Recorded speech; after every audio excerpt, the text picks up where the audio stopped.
इस हफ्ते की शुरुआत में अपने गृह राज्य गुजरात में भगवाधारी समर्थकों को संबोधित करते हुए प्रधानमंत्री नरेंद्र मोदी ने तेजी से पसंदीदा चुनावी विषय की ओर रुख किया। कैसे विपक्षी दल देश पर कब्जा करने की साजिश रचने के लिए मुसलमानों के साथ सहयोग कर रहे हैं। विपक्षी गठबंधन मुसलमानों से वोट जिहाद करने के लिए कह रहा है। ये शब्द नया है क्योंकि हमने अब तक लव जिहाद और भूमि जिहाद के बारे में ही सुना था। मोदी ने इस्लामोफोबिक साजिश सिद्धांतों की एक श्रृंखला का जिक्र करते हुए कहा, मुझे उम्मीद है कि आप सभी जानते होंगे कि जिहाद का मतलब क्या है और ये किसके खिलाफ छेड़ा जाता है। जैसे जैसे भारत का विशाल राष्ट्रीय चुनाव अपने मध्य बिंदु के करीब पहुंच रहा है, मुसलमानों के खिलाफ मोदी की बयानबाजी तीखी और कड़वी होती जा रही है, जो कि विश्लेषकों और मुसलमानों के लिए चिंता का सबब बन गई है, जिन्होंने हाल तक प्रधानमंत्री का समर्थन किया था। लेकिन अब डर है कि बयानबाजी भारतीय मुसलमानों के खिलाफ बढ़ती शारीरिक हिंसा के लिए ऑक्सीजन के रूप में काम कर रही है। उनकी नई टिप्पणी विपक्षी समाजवादी पार्टी की एक स्थानीय नेता मारिया आलम के उत्तर भारतीय राज्य उत्तर प्रदेश में एक सभा को संबोधित करने के बाद आई है, जिसमें उन्होंने मुसलमानों से वोटों का जिहाद करने के लिए कहा था, क्योंकि वही एकमात्र जिहाद है जो मोदी को सत्ता से हटाने के लिए ऐसा कर सकते हैं। प्रधानमंत्री की भारतीय जनता पार्टी द्वारा उनके भाषण में जिहाद के इस्तेमाल के लिए उन पर हमला करने के बाद उन्होंने प्रेस को स्पष्ट किया कि जिहाद संघर्ष के लिए अरबी भाषा में इस्तेमाल किया जाता है। वो मुस्लिम मतदाताओं की भागीदारी को प्रोत्साहित कर रही थी। हालांकि मोदी ने अपने भाषण में सुझाव दिया कि वोट जिहाद का आह्वान देश के लोकतंत्र के लिए खतरनाक था। हालांकि आलोचकों और विपक्षी नेताओं का इल्जाम है कि भारत के 200 मिलियन मुसलमानों के खिलाफ लक्षित पीएम के शब्द देश के लिए परेशान करने वाले हैं, खासकर तनावपूर्ण चुनाव के बीच में, जिसमें 960 मिलियन मतदाताओं ने वोट डालने के लिए अपना पंजीकरण कराया है। पिछले हफ्ते एक अभियान भाषण में मोदी ने मुस्लिम समुदाय की तुलना घुसपैठियों से की और उन्हें जिनके अधिक बच्चे हैं के रूप में वर्णित किया। हकीकत में मुसलमान राष्ट्रीय आबादी का 15% से भी कम है और सरकारी आंकड़ों से पता चलता है कि उनकी प्रजनन दर हिंदुओं और अन्य प्रमुख धार्मिक समूहों की तुलना में तेजी से कम हो रही है। उन टिप्पणियों ने राजनीतिक विवाद खड़ा कर दिया है, जिसे विपक्ष और नागरिक समाज के वर्गों की ओर से तीखी आलोचना हुई। लगभग 20,000 नागरिकों ने मोदी के नफरती भाषण के आरोपों के खिलाफ कार्रवाई करने के लिए भारत के चुनाव आयोग को पत्र लिखा। फिर भी 2 दिन बाद यानी 23 अप्रैल को मोदी ने अपनी टिप्पणियों को दोहराते हुए दावा किया कि कांग्रेस देश की प्रमुख विपक्षी पार्टी और मुसलमानों द्वारा हिंदुओं की संपत्ति चुराने की साजिश रच रही थी।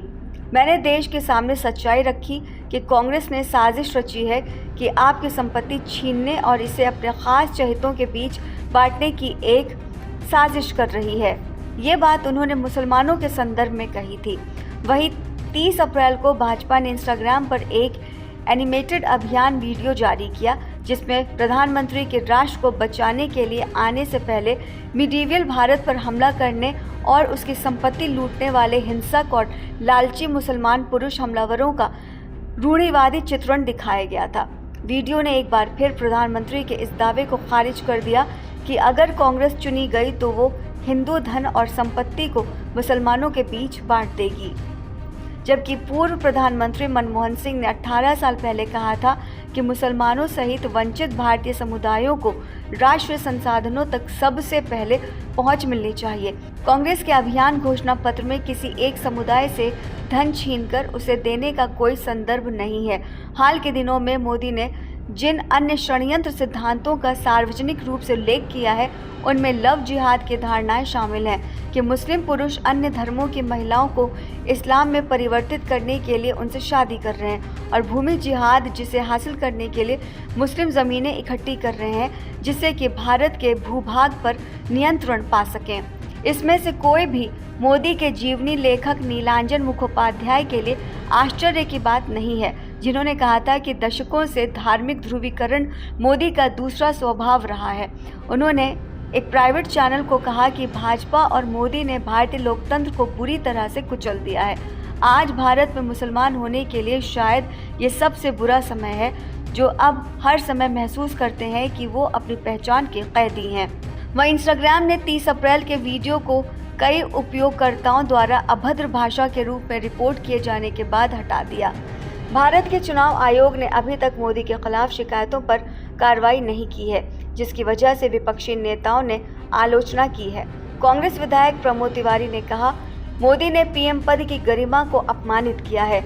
उनके शब्द कभी भी भारतीय प्रधानमंत्री के मुंह से निकले शब्द नहीं हो सकते। इन चुनावों में लोकतंत्र दांव पर है और भारत का चुनाव आयोग इस पर सो रहा है। कांग्रेस पार्टी मोदी की उम्मीदवारी को अयोग्य ठहराने की मांग करती है और उन्हें चुनाव प्रचार करने से रोकना चाहिए। आगे एक निजी चैनल ने मोदी के खिलाफ आरोपों पर प्रतिक्रिया के लिए 3 भाजपा प्रवक्ताओं से संपर्क किया, लेकिन उन्होंने कोई टिप्पणी नहीं की। इस बीच आलोचकों का कहना है कि मोदी की घृणित टिप्पणियों ने मुसलमानों को हिंसा के प्रति अधिक संवेदनशील बना दिया है। इन टिप्पणियों से देश के सर्वोच्च कार्यालय के समर्थन के कारण हिंदुत्व कार्यकर्ताओं को दोष मुक्त महसूस होने की संभावना है। एमनेस्टी इंटरनेशनल भी मोदी की टिप्पणियों के परिणामों को लेकर चिंतित है। भारत में एमनेस्टी इंटरनेशनल बोर्ड के अध्यक्ष आकार पटेल ने कहा, चुनावों के दौरान इस तरह के भाषण की निगरानी के लिए बनाई गई संस्थाओं को ऐसी टिप्पणियों के लिए जिम्मेदार लोगों को जिम्मेदार ठहराने के लिए काम करना चाहिए। हालांकि अब तक हमने भारत के चुनाव आयोग द्वारा इस तरह के उकसावे और शत्रुता को दुर्भाग्यपूर्ण तरीके से नज़रअंदाज करते हुए ही देखा है।